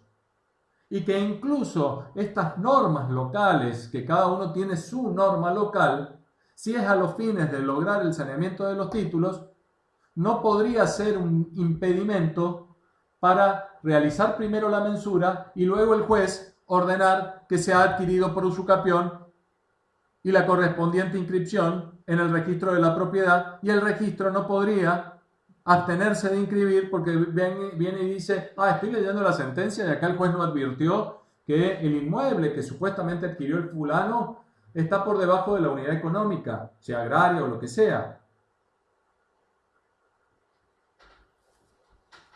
Bien. Doctor Mariano. Sí. ¿Quiere que hagamos un pequeño corte para inclusive ordenar un poco las preguntas y redondear luego y contestar las preguntas? En realidad estoy viendo, porque he hablado muy rápido, que nos queda poco. No sé si quieren que concluyamos y después vemos las preguntas como ustedes quieran. Yo me siento cómodo para seguir. Bien, entonces seguimos. Marcelo, yo siempre tengo el miedo de que no voy a poder seguir y después cuando estoy es como que me olvido. Y eso que no traje ni un vaso con agua. Pero bueno, me parece que podríamos avanzar, cerrar un poquito todos los temas que estamos viendo y luego ingresar con las preguntas. Yo por lo menos tengo para 5 minutos más. Ahí le damos un pequeño tiempito para que vaya a buscar el vaso del agua. Bueno, dale, está bien. Adelante. ¿Seguimos entonces? Adelante. Listo. Fíjense ustedes que todo esto ha venido a tener, o por lo menos yo muy feliz acá en la provincia de Córdoba, en donde a partir del año 2017 tenemos la ley 10.454, que ya la teníamos con la ley nacional, la 26.209, en referencia estoy ya ingresando a la verificación del estado parcelario. Porque teníamos muchos problemas. Esto no solamente me genera a mí, juez, cierta seguridad, sino a todos nos tiene que generar seguridad. El hecho de tener claro cuál es el inmueble que voy a adquirir, por ejemplo, en una compraventa convencional, o cuando voy a una subasta, el comprador en subasta tiene que tener claro cuál es el inmueble que va a adquirir. Y acá viene a jugar esto de verificar, más allá, yo lo voy a decir así bien en criollo, más allá de alguna terminología, de verificar exactamente que hay una correspondencia material, es decir, la situación en los hechos, con lo que dicen los títulos e incluso con lo que dice el registro de la propiedad. Tenemos que unir todo esto que durante años no lo hemos unido. Y nos hemos basado en los títulos sin verificar exactamente si lo que dice el título se corresponde. Y más cuando ha pasado mucho tiempo, porque todas estas cuestiones de hecho que yo les estoy haciendo, que estamos haciendo referencia, van cambiando con el tiempo. Son cambiantes y entonces si cambian porque son justamente situaciones de hecho, relaciones fácticas entre el sujeto y el objeto, van cambiando. En el campo los alambrados empiezan a correr, hay usurpaciones que finalmente se consolidan en una posesión y quedan en el tiempo. Y todo esto que va cambiando puede perjudicar a cualquier adquirente. Cuando quiere comprar, tiene que saber exactamente qué va a comprar. Entonces ahí viene la importancia de esto de la verificación del estado parcelario. La verificación se produce luego que la registración de un inmueble, sea urbano o sea rural, pierde su vigencia. Tiene entonces su vigencia a partir del momento en que se genera la mensura. O sea, primero tengo que tener la mensura y a partir de ahí viene una vigencia de esa mensura. A mí me pasa, por ejemplo, en los juicios de usucapión que yo aplico lo de la verificación del estado parcelario porque tengo juicios de usucapión que tienen años, tienen el mismo periodo de tiempo que requerido por la ley para adquirir por usucapión. Es decir, adquirió pasados los 20 años, inició el juicio y hace 20 años que está en juicio. Entonces tengo planos de mensuras muy viejos. Entonces yo cuando llego a resolver, digo, che, ¿y todo esto se mantendrá? Si en las medidas preparatorias me acompañaron hace 20 años el plano de mensura, hoy en los hechos será exactamente igual. Entonces lo llamo a la parte y le digo, vamos a buscar a su agrimensor y si no está, vamos a buscar a otro agrimensor y verifíqueme el estado parcelario. Con este plano de mensura verifique que la situación de hecho se ha mantenido en el tiempo. Yo no me puedo basar en aquel plano luego de que pasaron 20 años. Entonces, fíjense en la importancia. Tiene una vigencia, por ejemplo, en los inmuebles rurales de 15 años el plano. Entonces, luego de los 15 años aparece justamente la verificación del estado parcelario. Es decir, que ese inmueble consta y sigue teniendo las características con las cuales nació. Si no tiene las mismas características, yo no puedo ordenar porque estoy generando hasta, diría yo, una inexactitud registral si el registro anota algo que no se corresponde con la realidad extrarregistral. Entonces tengo que tener esa certeza, porque esa certeza significa, en términos más jurídicos, que nos da a todos seguridad jurídica. Todos vamos a estar más seguros, todos vamos a estar más tranquilos si vemos y podemos corroborar que el inmueble se corresponde con lo que me dicen los títulos o el título. El comprador va a saber a dónde comienza su inmueble y a dónde termina.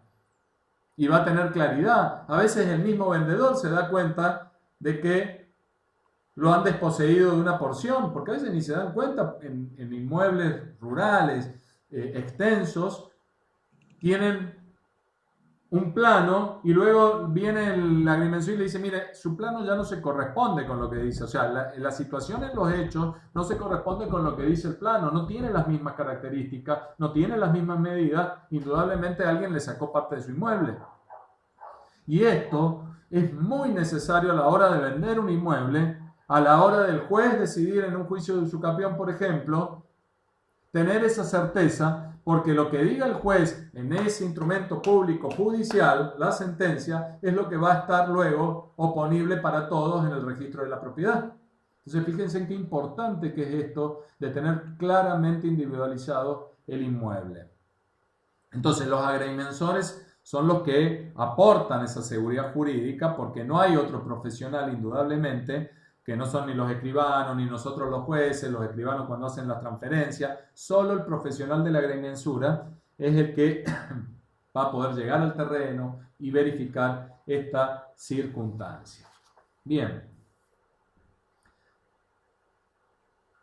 Fíjense que nosotros, yo les decía recién, se ha dicho que todas estas leyes, la ley 26.209 del 2007, ley nacional, en nuestra provincia sería la ley 10.454, tardó 10 años en implementarse acá en la provincia de Córdoba, pero todas estas leyes dan seguridad jurídica a la gente cuando adquieren un inmueble. Es similar a lo que pasa cuando se verifica un automotor. Es decir, todo esto de la verificación hacia la seguridad jurídica, hacia la tranquilidad de todos. Nosotros tenemos muchos casos, nuestra ley actual no refiere al título putativo, pero hay muchos títulos putativos. El título putativo en el Código de Vélez sí estaba y decía el título putativo equivale a un título realmente existente cuando el poseedor tiene razones suficientes para creer en la existencia de un título a su favor o para extender su título a la cosa poseída. Es decir, el título putativo, lo putativo es lo tenido sin serlo, es decir, es pero no es. El padre putativo se dice que es aquel que actúa como padre, pero en realidad no es el papá. Resulta ser que la esposa lo engañó y él ni sabe, vendría a ser un padre putativo. Fíjense ustedes que el título putativo es aquel que yo creo que lo que dice el título se corresponde con lo que en los hechos estoy poseyendo, pero no, porque resulta ser que cuando me entregaron el inmueble, me entregaron el inmueble contiguo. Entonces yo tengo un título del inmueble A, pero en realidad yo estoy en posesión del inmueble B.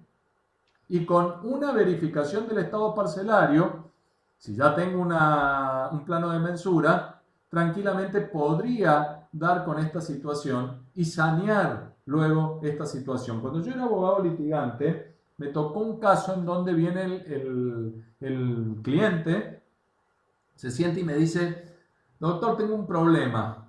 Cuénteme, le digo. Miren, yo adquirí un inmueble y cuando tomo posesión del inmueble, adquiero el inmueble contiguo.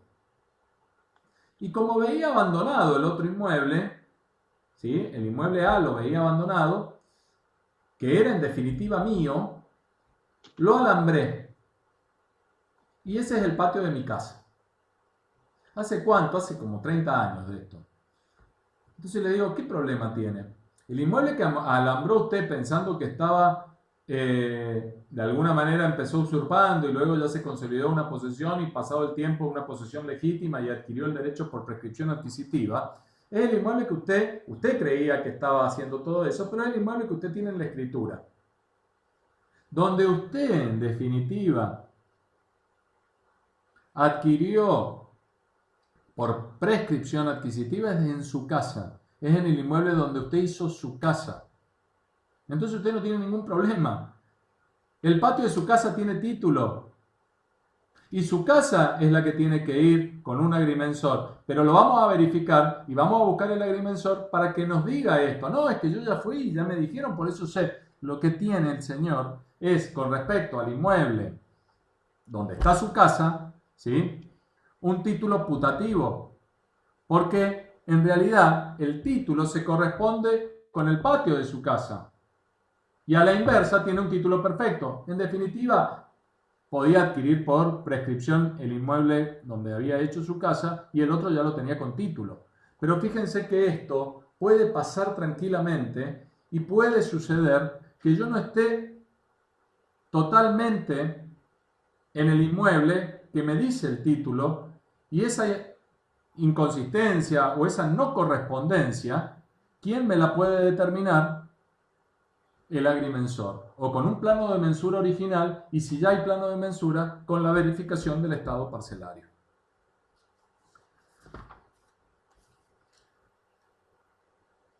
Bueno,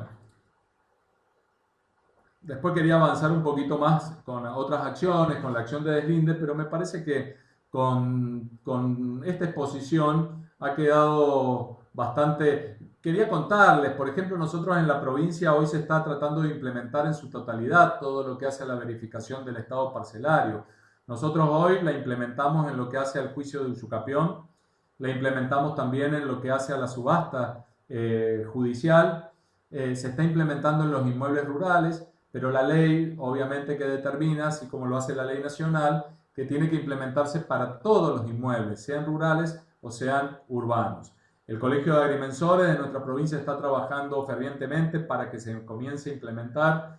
Hay algunos proyectos donde legisladores de la provincia, y lo único que tienen que hacer en definitiva es reglamentar alguna cuestión y ya que se empiece a implementar, porque todo está dicho en la ley provincial como también en la ley nacional, los artículos 8, 9 de la ley nacional, el artículo 18 y 19 de nuestra ley provincial.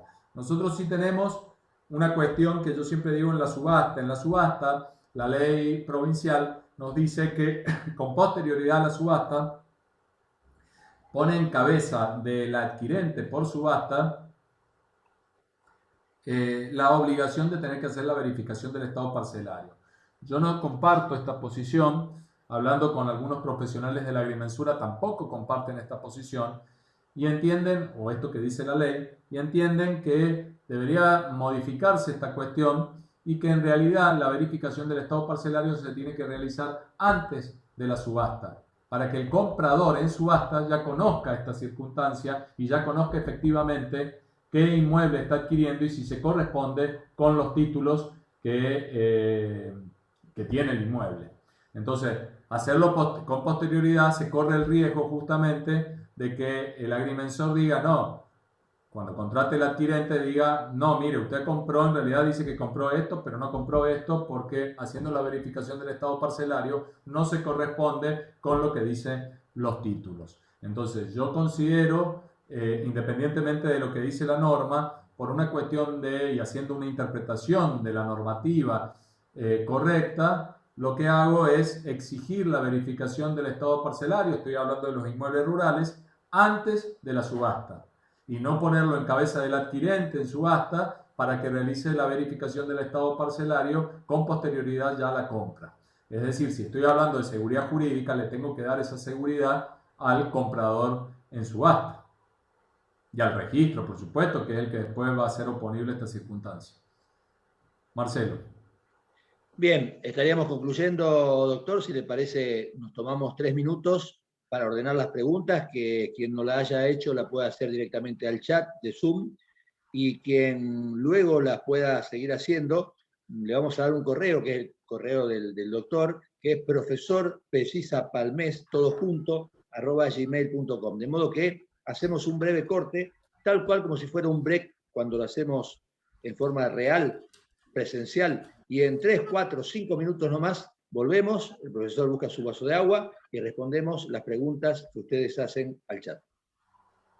Gracias.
Y bien, vamos retomando entonces esta tarde de disertación del doctor Mariano Pecisa Palmés, que espero ya haya ido a buscar su vaso de agua y se haya repuesto un poco de una disertación tan larga.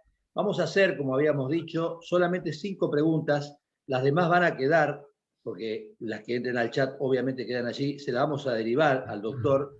Y aquellos que lo quieran hacer hasta en forma personal, a lo largo de esta semana pueden hacerlo, reitero, al correo que decíamos, que es profesorpecisapalmes@gmail o gmail.com. La primera de las preguntas, doctor Mariano, es: hay casos donde se quiere usucapir una unidad funcional de propiedad horizontal, pero la misma fue modificada respecto al plano origen. Entonces, en municipalidad no quieren otorgar el final o registro de edificación por no ser propietarios, ni en catastro quieren inscribir el plano, ya que modificaría el plano original, y para eso hay que hacer modificatoria de propiedad horizontal, y en ese caso no puede firmarlo un poseedor. ¿Cómo se resuelve este caso? Uy, qué difícil. De todos modos, si, si hay propiedad horizontal, se entiende de que tenemos ya afectada, digamos, toda esa superficie a una división. Por lo tanto, no entiendo si lo que se ha estado poseyendo es parte de una unidad y parte de otra unidad, porque si no, cada unidad está determinada ya desde el momento que hay propiedad horizontal. Distinto es cuando no hay un final, digamos, cuando no está afectado, incluso cuando hay un estado de propiedad horizontal, pero no hay propiedad horizontal, que es otra cosa, donde estamos en este proceso de, pero todavía no estamos en propiedad horizontal, hasta incluso no hay un final de obra, que ahí en ese caso, ¿sí?, podría haber una modificación a partir de un plano que se genere si una persona está poseyendo 2 unidades, por ejemplo una unidad y una unidad contigua y quiere hacer una sola unidad. Pero ya cuando hay propiedad horizontal es muy difícil, porque las unidades funcionales ya están determinadas. No sé si ahí apuntaba la pregunta. A ver, si no, Marcelo, hacémela de nuevo y veo si he interpretado bien. Seguramente quien la hizo puede ampliarlo si es necesario. Seguimos con las preguntas. Hay muchas y bueno, voy mirando aquí las que me fueron enviando las primeras. En caso de ser 2 los condóminos, si bien la verificación de estado parcelario es por todo el inmueble, ¿se puede obtener el título por el 50% del otro, puesto que tiene título o escritura del 50% y posesión del total del mismo desde hace más de 20 años y su condómino fallecido? Bueno, ahí tienen un problema. Hay una norma en el código que es el artículo 2368, que lo que nos dice esa norma es que sí o sí, entre los condóminos, para poder usucapir uno todo el inmueble, ¿sí? Es decir, nosotros sabemos que el condomino tiene una porción ideal, tiene una porción, ¿sí?, que podríamos decir un porcentual, que recién se va a verificar su porción, se va a materializar una vez que se realice la división. Es decir, que nosotros hablábamos y la importancia de que ustedes nos marquen eso para ver y decirle al condomino esto te toca a vos y el otro condomino esto te toca a vos. En el mientras tanto, entendemos que cada condomino tiene la posesión de toda la cosa, ¿sí? Entonces, para que un condomino excluya a otro, tiene que intervertirse el título. Es decir, tiene que haber de ese condomino actos exteriores de exclusión que provoquen finalmente el efecto de excluirlo. Esto pasa entre condóminos y también entre coherederos. Entonces, la norma, el artículo 2368, nos dice: la acción de partición de herencia, puede leerse también de condominio, es imprescriptible mientras continúe la indivisión.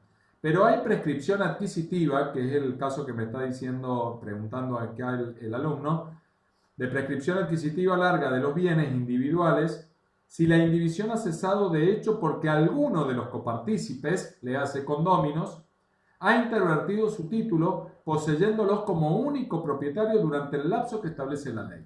Entonces, lo que va a tener que demostrar en un juicio, por ejemplo, de usucapión, ese condomino, para que el juez le otorgue el 100% a él, es que en algún momento intervirtió el título, es decir, realizó actos exteriores de exclusión que efectivamente provocaron el efecto de excluirlo al otro condómino, y a partir de ahí, que lo excluyó, tiene que pasar el término establecido por la ley para que el juez ordene definitivamente que él solo adquirió por usucapión.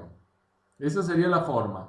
En definitiva, es muy difícil porque la interversión del título es muy difícil demostrarla. Y me agrega la pregunta,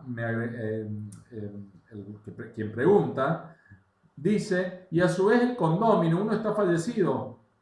Nos genera un problema más esto, porque si está fallecido empiezan a jugar todas las reglas en materia sucesoria. Entonces lo que se tiene que hacer, recuerden ustedes que una vez que fallece una persona, inmediatamente por una ficción jurídica, los herederos ocupan ese lugar. Entonces, todos los herederos de este fallecido son los que ocupan ese lugar y seguimos jugando con la ficción jurídica esta y estarían también en posesión y con el derecho a poseer. Entonces, en definitiva, ahí habría que excluirlo a los herederos. Y esto tiene que ser demostrado en el juicio. Si vos en el juicio no demostrás que en algún momento, siendo condómino, excluiste ya sea al otro condómino o a sus herederos, va a ser muy difícil obtener el 100% de todo. Hay una situación que tiene que ver con el pago de impuestos, o de tasas, mejor dicho, ¿no? En la provincia de Santa Fe no es obligatorio para la presentación de un plano de mensura para usucapir el libre deuda de impuesto inmobiliario, pero hay comunas y municipios que exigen el libre deuda de tasas para poder visar un plano. ¿Eso es lícito, es legal? Porque si bien deslizaste en algún momento que uno tiene cierta obligación de pagar los impuestos, como un hecho obviamente que tiene que ver con el animus, también hay otra situación allí que se plantea, decir, ¿cómo va a pagar alguien que solamente lo hace por voluntad propia, no por obligación? A ver, primero, la comuna no tiene para aprobar un plano, ¿sí?, que verificar si ha pagado impuestos el poseedor y lo tiene que aprobar porque es poseedor independientemente de que se pague impuestos. Cuando yo expliqué el tema, yo dije, se es poseedor independientemente de si paga o no impuestos, porque puede no tener ni un impuesto pago, nos pasa hasta en los juicios de usucapión. Imagínense que en el juicio de usucapión el juez le reconoce que ha adquirido por usucapión, por más que no haya pagado impuestos, y una comuna se pone en exquisito y dice, no, no te voy a aprobar el plano porque no has pagado los impuestos. No. La comuna lo que tiene que hacer es aprobar el plano, porque independientemente de que pague o no impuestos, es poseedor, y eso no lo va a verificar la comuna. Muchas veces las comunas, los municipios se ponen y se arrogan facultades que las tiene el juez. El juez va a determinar en realidad eso, si es poseedor, no es poseedor, si le corresponde o no le corresponde. La comuna es más, tiene un detalle, pero eso pasa por desconocimiento jurídico. Si a vos te llega un tipo con un plano y te dice, mirá, yo soy el poseedor, tengo este plano, aprobalo, e inmediatamente hace jugar la norma en 1939 que te dice, el poseedor está obligado al pago de impuestos y ya sabes a quién le tenés que exigir el pago. E iniciarle las acciones, los ejecutivos fiscales pertinentes para que sea el poseedor el que pague los impuestos que se adeudan respecto al inmueble. Pero no le podés obstaculizar la aprobación del plano porque ni siquiera nosotros los jueces en el juicio de usucapión lo hacemos. Bien, en principio, si no hay alguna más, esta sería la última pregunta. Dice, si hay dos lotes según plano antecedente interno y un pasillo, y el lote interno sale por pasillo, ¿tiene que ponerse que el lote interno tiene salida a la vía pública una vez que se tenga sentencia firme? Bueno, es que no sé en qué marco, o sea, si están tratando de hacer un plano en donde verifican que hay un lote interno y hay un pasillo, todo eso tiene que estar identificado en el plano. Y la sentencia, no sé, digamos, firme en el marco de qué juicio, me están preguntando. Me parece que tendrían que ampliar un poquito más la pregunta ahí para responder correctamente. Entiendo por lo que se lee del conocimiento personal que lo que ocurre es que para hacer una mensura para adquisición de dominio de un lote interno, posteriormente hay que darle alguna salida. Entonces, uno debería dejar bien claro en observaciones que tal lote le dará salida en su momento, y con eso uno No, terminaría de cerrar esa no, cuestión. se hace el juicio independientemente de que luego se pueda exigir una servidumbre forzosa para la salida a la vía pública. Recordemos que las servidumbres, al no ejercerse por la posesión, no se adquieren por usucapión. Entonces, judicialmente, hay que exigir después que una servidumbre forzosa porque es la única forma de tener salida de ese lote interno a la vía pública. Pero se puede decir, pero serían dos juicios independientes. Uno será el juicio de usucapión y otro el pedido justamente de que judicialmente se declare la servidumbre forzosa. Y esta dice, mi pregunta apuntaba a la sentencia que no pueden ser ejecutables debido, por ejemplo, a la temática ligada a la unidad económica, unidad de superficie mínima, para casos de mensuras posesorias urbanas. ¿Cuál es su postura como juez? Y mi postura yo se las he dicho recién. Para mí no tiene que ser un obstáculo el tema de las unidades económicas siempre que nos estamos refiriendo a las cuestiones que hacen al saneamiento de los títulos. Yo les leí recién en cuestiones de unidades económicas agrarias, pero va para todo. O sea, me parece que nosotros como profesionales en estas materias tenemos que saber ante todo que el saneamiento hace al orden público, a todos nos tiene que interesar y no tiene que ser un obstáculo la cuestión de la unidad económica, a pesar de que en muchos lugares sí lo es, porque consideran de que si el inmueble que se ha poseído durante el término de ley va por debajo de la unidad económica, no se puede adquirir por usucapión o no se puede directamente poseer. Me lo está excluyendo hasta incluso del tráfico jurídico. Y eso es independiente de la organización que se tenga con otros fines, ¿sí? Las divisiones y que hacen a la capacidad del suelo o hacen a otras cosas en lo que hace al fraccionamiento, digamos, de la tierra. Pero no obstante, a los fines del saneamiento no podés colocarlo. Yo les ponía el ejemplo que a mí me pareció muy ilustrativo, lo que me contaba el presidente del Colegio de Agrimensores de acá, cómo se le explica a un paisano, a un gaucho del campo, ¿sí? Ciertas situaciones, mire usted que tiene menos que de lo que establece la unidad económica, no adquirió por usucapión. Cuando el tipo durante 20 años ha poseído, le ha dado el destino a la cosa y va en contra de la función social de la tierra incluso. Pero bueno, es una posición esta. Debo decir que mi titular de cátedra, un escribano totalmente conocedor del derecho, doctor en derecho y con una experiencia total en esta materia, él incluso considera que el artículo 1963, que refiere a la invasión, que es cuando vos invadís un inmueble contigo y bueno, te da después, te obliga, si sos de buena fe, a que el inmueble que has invadido, el dueño del inmueble te venda esa porción. Dice, bueno, pero acá es como que se está contradiciendo con todo esto de la unidad económica. No, yo no creo que se esté contradiciendo. Yo lo que creo es que el código es bastante, digamos, el legislador fue criterioso y hay un razonamiento y toda una mecánica en donde siempre se está a favor del saneamiento. Entonces no va en contra de esto del 228 y todo el razonamiento que se hace con respecto a la unidad económica. Todo lo contrario, se está siempre a favor del saneamiento de los títulos. Entonces no creo que haya Viendo, una contradicción Mariano, ahí. viendo su ostensible capacidad de responder concretamente, vamos a abusar un poquito del tiempo, vamos a hacer las últimas dos, ahora sí, para despedirnos. Si la posesión se ejerce sobre partes de títulos contiguos, ¿se realizan dos juicios de usucapión? No. El juicio de usucapión siempre es uno y por eso es tan importante el trabajo de ustedes en individualizar el inmueble.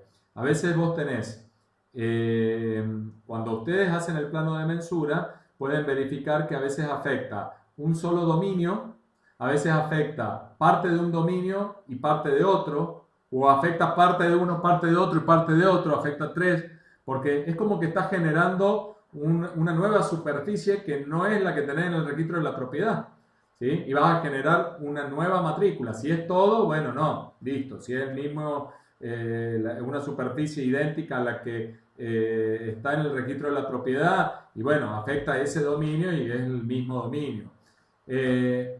Y puede suceder que no afecte ningún dominio.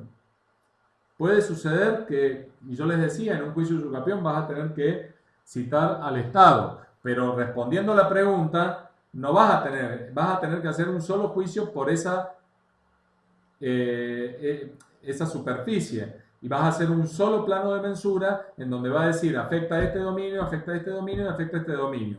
Y luego va a incidir procesalmente en que vas a tener que citar a todos estos titulares dominiales porque cada uno de estos va a ser parte en el juicio, va a ser demandado en el juicio, porque recuerden que el juicio de usucapión es contencioso, es contra el propietario, en definitiva, contra el presunto titular del derecho que presumimos que es el que figura inscrito en el registro de la propiedad, pero es una presunción porque también puede haber una inexactitud registral. Y la última, ¿cuáles serían los actos de exclusión de un condómino? Eso viene a colación de lo que expliqué hace un ratito. Y miren, justamente yo les dije que es muy difícil de probar, porque tienen que ser actos de exclusión y que provoquen el efecto. Hay quienes entienden que la pasividad del condómino, es decir, este condómino que nunca se hizo cargo, que no está, ¿sí? En ese caso estamos frente a la intervención del título. Yo no creo que esa posición sea la correcta, yo creo que tienen que haber actos exteriores, tiene que haber algo que denote que en definitiva lo he excluido. No lo dejé entrar más. Y aparte hay una cuestión interna. El condómino se tiene que sentir excluido. Por eso digo que es muy difícil que se den los hechos. ¿Y cómo podría sentirse excluido el condómino? Y bueno, que efectivamente inicie un juicio. Por ejemplo, puede iniciar un juicio porque que sucede, ¿sí? También puede ser en una coposesión, también, no necesariamente en un condominio, o sea, una posesión sin el derecho real de condominio, pero que actúan como condóminos. Recuerden que hablábamos de posesión legítima y ilegítima, actúan como condóminos y se excluyen entre ellos. Y bueno, ¿qué va a pedir el condómino al juez? No que lo saquen al otro, sino que lo dejen ingresar a él. ¿Me entienden? Entonces, una vez que se ha sentido excluido, si no inicia el juicio durante 20 años y lo inicia 20 años, pasado 20 años, y dice, che, pero es que a mí me excluyó, ahí está mostrando efectivamente de que fue excluido. Pero es muy difícil que se dé esto, y es muy difícil en la cuestión probatoria. Por eso yo siempre digo, la ley lo contempla, pero no quiere decir que sea de fácil prueba. Es muy difícil. Yo personalmente, porque aparte recordemos que la interversión del título es una excepción a la teoría a la teoría de la causa, que nos dice que nadie puede cambiar por sí mismo, la causa de su relación de poder. Si usted entró como poseedor, no puede cambiar, si usted entró como tenedor, no puede cambiar después solo la causa, salvo la interversión del título, que es de una excepción. Y como es una excepción, la interpretación es restrictiva. Entonces acá te complica mucho más el legislador y en los hechos es muy difícil que se dé. Saquemos la cuestión entre los condóminos. Yo, Marcelo, te excluyo de tu inmueble. Resulta ser que, o al revés, vos sos el inquilino y yo soy el poseedor. Y vos me querés intervertir el título. ¿Y cómo lo harías? Y no me pagás más los alquileres. Hasta ahí podríamos andar. Pero yo, que tengo el derecho a ingresar al inmueble para verificar el estado del inmueble, cuando quiero ir, no me dejas entrar. Y acá viene la cuestión subjetiva. Yo me tengo que sentir excluido y voy, capaz que te inicio un juicio, en vez de iniciarte un desalojo, te inicio una acción posesoria. Entonces yo ya estoy diciendo que en realidad el poseedor sos vos, o una acción reivindicatoria. En realidad estoy diciendo que el poseedor sos vos y que yo me he visto desapoderado o despojado, ya no estoy en posesión de la cosa. Y recién ahí se estaría configurando que efectivamente me intervertiste el título. Pero si yo voy por el desalojo haciendo valer el contrato de alquiler, yo estoy diciendo que yo sigo siendo el poseedor y vos sos el tenedor.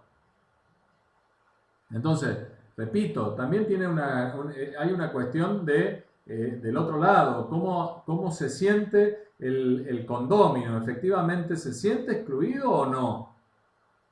Repito, como es de interpretación restrictiva la interversión del título, a la hora de hacer el análisis y la valoración, también el ojo tiene que ser muy estricto y muy minuciosa la mirada para efectivamente el juez decir, efectivamente acá hubo interversión del título. Por eso yo he visto fallos judiciales, no solamente acá en la provincia, sino a nivel nacional, que por ahí livianamente hablan de la interversión del título.